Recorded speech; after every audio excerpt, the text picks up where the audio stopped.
ఇప్పుడు మనం 2024వ సంవత్సరం నూతన సంవత్సరం ద్వాదశ రాశుల్లో 3వ రాశి మిథున రాశి వారి జ్యోతిష్యం భూత భవిష్యత్తు వర్ధమానం ఎలా ఉందో మన జానకిరామ్ని అడిగి చూద్దామండి. జానకిరామ్ ఎలా ఉంది? మిథున రాశి వారి జాతకం, ప్రయత్న, యోగం, చదువు, విద్య, ఉద్యోగం, వ్యాపారం, అనుకున్న కోరిక, చేసే పనిది, పర్సనల్ లైఫ్ది, జ్యోతిష్య శాస్త్రంది, బలంది, సంతానంది, సంసారంది, కెరీర్ విషయంది, విద్య విషయంది, ఉద్యోగ విషయంది, విదేశాన యోగంది, నమ్మిన పనిది, వ్యాపార బలంది చూడు.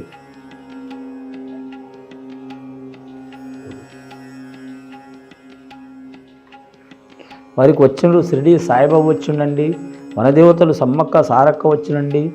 ఈ సంవత్సరం వారి జాతకంలో చాలా వరకు మాత్రం వనదేవతలు సమ్మక్క సారక్క దైవాలు ఉందండి. అమ్మ దయ ఉంటే అన్నీ ఉన్నట్లండి వారి జాతక బలంలా. ఈ మిథున రాశి వారి స్వభావం ఎలా ఉంటుందంటే మాత్రం ఎంత ప్రాణంగా ఉంటారో స్నేహితం మాత్రం వారికి మాత్రం ఎవరితోనన్న విరోధం వస్తే అంత దూరంగా చేసుకునే స్వభావం ఉంటుందండి. వీరిది పుట్టుక మాత్రం కరెక్ట్ మాత్రం పాము వర్గం పుట్టుక అండి. అని పాము అంటే మాత్రం కాటేస్తుందని మనం అనుకుంటాం, కానీ మాత్రం ఆ నాగేంద్రుడు ఇచ్చినంత వరం ఎవ్వరు ఇవ్వరండి. ఆ నాగేంద్రుడు వరం ఇచ్చిండు కాబట్టి ఆ నాగేశ్వరుడు ఈశ్వరుడు మెడలో పెట్టుకొని ఉన్నాడండి. అలాగే పగబట్టిండనుకో మాత్రం ఈ నాగేంద్రుడు ఎలా అంటే కొన్ని తరాల లెక్క పగబట్టేటట్టు ఉంటాడండి. అలా నాగశాపం ఉంటుంది. ఈ రాశివారి స్వభావం కూడా అలాగే ఉంటుందండి. ఎంత ప్రేమిస్తారో అంత ద్వేషిస్తారో మనుషుల్ని. పట్టుదల ఎక్కువ ఉంటుంది, ఈర్ష్య, అసూయ, ద్వేషం ఎక్కువ ఉంటుంది. తొందరపాటు నిర్ణయం తప్ప వాళ్ళ కడుపులో ఏం కప్పటం ఉండదండి. ఏదైనా సూటిగా మాట్లాడతారు, ఉన్నది మాట్లాడతారు, లేని తగాదాలు తెచ్చుకుంటారు. అందరు నా వాళ్ళే అనుకుంటారు, కానీ వాళ్ళ నెత్తి మీదనే జెండా పాతారు అనేది వాళ్ళకి తెలియదు. కానీ మూర్ఖత్వపు లక్షణాలు చాలా ఉంటాయి. ఈ సంవత్సరం వారి విషయంలో జాగ్రత్తగా ఉండాలి. వారి పేరు మీద ధన విషయంలో, రుణ విషయంలో, ఆరోగ్య విషయంలో, కుటుంబ విషయంలో, ఏ విషయంలో అయినా 1కి 4 సార్లు వారు నిర్ణయం తీసుకొని నిలవటం మంచిది. వారికి ఆకస్మికంగా ధనలక్ష్మి మాత్రం ప్రాప్తించే అవకాశం ఉంది. అలాగే గృహలక్ష్మి ప్రాప్తించే అవకాశం ఉంది. వారి భార్య మాట ప్రకారం కానీ, పిల్లల మాట ప్రకారం కానీ, పెద్దల మాట ప్రకారం కానీ నడవటం మంచిది. ధనం మాత్రం విపరీతంగా వస్తుంది, కానీ అలాగే విపరీతంగా ఖర్చు అవుతుంది. ఆదాయం 14 ఉన్నది, ఖర్చు 14 ఉంది. సాయం చేసేది 7, ఏడిసేది 9, ఇద్దరు ఎక్కువనే ఉంటారు వారి జాతకానికి. గ్రహాల్లో అంత అనుకూలత లేవు. దశమ స్థానంలో దరిద్రం శని నడుస్తుంది. అయినా సరే గురుబలం ఉంది, రాహుబలం ఉంది, కేతు బలం ఉంది. కాబట్టి వారికి ఓపిక చాలా అవసరం. కానీ రాహుకేతుల కలయికల అమ్మవార్లు వచ్చిండ్రు, కానీ సమ్మక్క సారక్క దేవతలు వచ్చిండ్రు. కానీ ఖచ్చితంగా వారు మొక్కి ఉంటే మాత్రం ఈ రాబోయే కాలంలో 2024వ సంవత్సరంలో సమ్మక్క సారక్క జాతర ఉంది. వీలైతే వెళ్ళి రావటం మంచిది. అమ్మవారికి మాత్రం బంగారం, నిలువెత్తు బంగారం ఇచ్చి రావటం చాలా వరకు శుభకరం ఉంటుంది. వారి జాతకానికి, వారికి, వారి కుటుంబ సభ్యులకి, వంశాభివృద్ధికి అయ్యే అవకాశాలు ఉంటాయి. ఒక వివాహం చేయాలన్నా, పెళ్లి చేయాలనుకున్నా, ఇల్లు కట్టాలనుకున్న, స్థలం తీసుకోవాలనుకున్నా, లేదా మాత్రం ఉద్యోగ ప్రాప్తి కోసం, వ్యాపార ప్రాప్తి కోసం గత కొన్ని సంవత్సరాల నుంచి పడుతున్న చిక్కులు, చికాకులు తొలగిపోయే అవకాశాలు ఉన్నాయండి. ఈ 12 నెలలు వారికి 5 నెలలు అనుకూలంగా ఉన్నాయి, 7 నెలలు ఇబ్బంది ఉంటాయండి. జనవరి, ఫిబ్రవరి నెల చాలా మంచిగా ఉంటుంది. మార్చి, ఏప్రిల్, మే నెల బాగుండదండి వారి పేరు మీద. అలాగే మాత్రం వీరి జ్యోతిష్యంలో జూలై, ఆగస్టు నెల మాత్రం మంచిగా ఉండే అవకాశం ఉన్నదండి వారి జాతక బలంలో. ముఖ్యంగా మాత్రం వీరి కీలకమైన సంవత్సరం ఉన్నది వీరి జాతక బలానికి. కానీ 25 నుంచి 35 సంవత్సరాల లోపల ఉన్న వారికి మాత్రం కీలకమైన సంవత్సరం. 35 నుంచి 40 సంవత్సరాలు ఉన్న వారికి ఇబ్బందికర సంవత్సరం. 40 నుంచి 45 సంవత్సరాలు ఉన్న వారికి ఆర్థిక సమస్యలు తప్పవు, గృహ నిర్మాణాలు కలిసి వస్తాయి. 45 నుంచి 50 సంవత్సరాలు ఉన్న వారికి ఆరోగ్య సమస్యలు తప్పవు. వాహన విషయంలో జాగ్రత్తగా ఉండాలి, కరెంటు విషయంలో జాగ్రత్తగా ఉండాలి. ఆకస్మిక ప్రమాదాలు జరిగే అవకాశాలు ఉన్నాయి.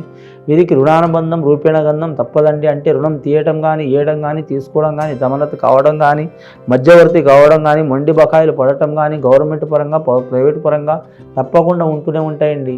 డబ్బు అనేది వీరి చేతి అంటే ఎప్పుడు తిరుగుతూనే ఉంటుంది. కానీ డబ్బు ఒక టైంలో డబ్బుల్ని ఆట ఆడించారు, ఇప్పుడు డబ్బులు వీరిని ఆట ఆడిస్తున్నది. కానీ ఆట ఆడించిన వీరికి మాత్రం అనుకున్నది సాధించే అవకాశం ఉన్నది. వీరి జాతకంలో జాగ్రత్త చెప్పేవారంటే మాత్రం మహామేధస్సు జాతకం గలవారండి. అలాగే ఆరుద్ర నక్షత్రంలో పుట్టిన వారికి మాత్రం తిరుగుండదండి. వారు ఖచ్చితంగా మాత్రం శివుడికి అభిషేకం చేయించాలి. రుద్రాభిషేకం, పాలాభిషేకం, భస్మాభిషేకం, తేనె అభిషేకం ఏదైనా సరే చేయటం చాలా మంచిది. శివాలయంలో వీలైతే శ్రీశైల మల్లికార్జున స్వామి కాడ పోయి చేయాలి, లేకుంటే ఎక్కడైనా ఏ శివాలయంలో చేసినా మంచిదే. అన్నదానం చేయటం చాలా మంచిది. మనం కిలోలు వజ్రాలు, వైడూర్యాలు, బంగారం, వెండి, అలాగే బహుళ అంతస్తులు రాచిన ఇంకా కావాలి కావాలి అనిపిస్తుంది. మానవ జన్మకి ఆశ ఎక్కువ ఉంటుంది, కానీ అన్నం మాత్రం తినంగానే మనిషి కడుపు నిండంగానే మాత్రం చాలు చాలని వాక్యం ఉంటుంది. అన్నదాత సుఖీభవ అంటున్నారు. అన్నదానం చేస్తే వీరి జాతకంలో చాలా వరకు గొప్ప ఫలితాలు కలిసి వచ్చే అవకాశాలు ఉన్నాయి. వీరి జాతకంలో వ్యాపారం చేసేవారైతే వ్యాపార విషయంలో కొన్ని ఆటంకాలు, చిక్కులు, చికాకులు వస్తాయి, తొలగిపోతాయి. గత 2-3 సంవత్సరాల నుంచి మాత్రం చిక్కులు వస్తున్నాయి వీరికి. ధన విషయంలో, రుణ విషయంలో, ఆరోగ్య విషయంలో, కుటుంబ విషయంలో అవి తొలగిపోయే అవకాశాలు ఉన్నాయండి. ఇంకా వీరికి వైద్య రంగంలో చదవాలనుకునే వారు కలిసి వస్తుంది. అలాగే విద్యా రంగంలో చదవాలనుకునే వారికి లాభయోగం ఉంటుంది. అలాగే మాత్రం ధన విషయంలో ఫైనాన్స్ రంగంలో చదవాలనుకునే వారు కలిసి వస్తుంది. విదేశానం వెళ్ళాలనుకునే వారికి లాభయోగం ఉంటుంది. ముఖ్యంగా సమ్మక్క సారక్కలు మాత్రం తప్పకుండా మనసులో మాత్రం ఉంచుకోవాలండి. రెండవది షిరిడి సాయిబాబా సందర్శనం చేయటం కూడా చాలా మంచిది. ఇంకొకటి వీరి జాతకంలో చూడాలంటే ఏ పనైనా ఇద్దరితో చేయాలి, కానీ ముగ్గురితో నలుగురితో చేయవద్దు. వీరికి నోటి దురుసు కూడా ఎక్కువ ఉంటుందండి, చాలా జాగ్రత్తగా ఉండాలి. దాని మూలంగా వీరు మనసులో కష్టం ఉండదు, మాట అనేది సూటిగా మాట్లాడతారు, ఉన్నది ఉన్నట్టు రాయి పగలగొట్టినట్టు కట్టెబెర కొట్టినట్టు మాట్లాడతారు. దానివలన చాలా చిక్కులు వచ్చే అవకాశాలు ఉన్నాయండి. వీరు ధరించాల్సిన లోహం మాత్రం పగడం ధరించాలండి, పంచలోహంతో ధరించాలి, చాలా మంచిది. 5వ సంఖ్య చాలా మంచిది వీరికి. 9వ సంఖ్య మంచిది వీరి పేరు మీద. అలాగే వస్త్రాధారణలో అన్ని వస్త్రాలు మంచిది. ఎరుపు కలరు వస్త్రం చాలా మంచిది. పార్టీ పరంగా చూడాలంటే వీరు రాజకీయ రంగం మాత్రం అంతగా కలిసి రాదండి.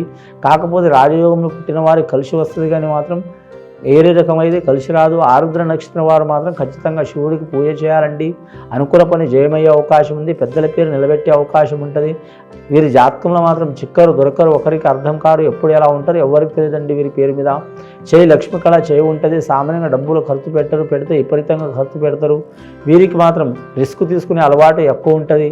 100% గుణం ఉంటుంది. స్త్రీలైనా పురుషులైనా కానీ తండ్రి సహకారం ఉంటుంది.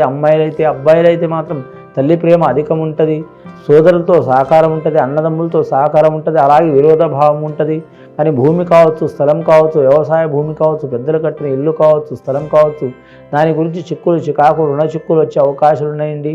ఆ రుణ చిక్కులు వెళ్ళిపోవడానికి ఖచ్చితంగా వారు మాత్రం సుబ్రహ్మణ్యేశ్వర స్వామి ఆరాధన చేయటం, నాగేంద్రుడు పూజ చేయటం, అలాగే మాత్రం సమ్మక్క సారక్క దర్శనం చేయడం చాలా మంచిది. అన్ని రాశులతో పాటు ఈ రాశి వారు కూడా మాత్రం కాలరిష్ట దోషం, దేశరిష్ట దోషం ఉంది కాబట్టి మాత్రం ఖచ్చితంగా సద్బ్రాహ్మణుని సందర్శించి, పండితుల్ని సందర్శించి వారి పేరు మీద మాత్రం ప్రత్యేకంగా శాంతి చేయించుకోవడం చాలా మంచిదండి. మంచి ఫలాలు కలుగుతాయి. వారి మీద ఉన్న చిక్కులు, చికాకులు, దారిద్ర్య బాధలు వెళ్ళిపోయే అవకాశాలు ఉన్నాయి. అలాగే మాత్రం ఇంటి ముందర మాత్రం బూడిద గుమ్మడికాయ చెట్టు, బూడిద గుమ్మడికాయ పసుపు గుడ్డతో మాత్రం బుధవారం రోజు కడితే కూడా నరదిష్టి వెళ్ళిపోయే అవకాశం ఉన్నదండి. ఇంకోటి వీరి జాతక బలానికి చూడాలంటే మాత్రం అంశబలం మంచిగా ఉంటుంది. కానీ వీరి గృహంలో కిరాయి ఉన్న గృహం కావచ్చు, లేకుంటే సొంత గృహం కావచ్చు, ముఖ్యంగా మాత్రం పాలు వచ్చే వృక్షం ఉండొద్దు. రెండవది మునగ చెట్టు ఉండొద్దు. చాలా వరకు ఇబ్బందికరమయ్యే అవకాశం ఉన్నదండి. అంశబలం మంచిగా ఉంటుంది. అనుకున్న పని సాధించే అవకాశాలు ఉన్నాయి. మొత్తానికి చూడాలంటే 2024 సంవత్సరం వీరికి మాత్రం 50% మంచిగా ఉంది, 50% ఇబ్బందులు ఉన్నాయండి. ఆ ఇబ్బందులు తొలగిపోవడానికి మాత్రం ఎవరికి వారు సిద్ధాంతులు పట్టుకొని శాంతి చేయించుకోవడం చాలా మంచిది. చాలా వరకు శుభయోగాలు కలిసి వస్తాయండి. శుభం భూయాత్.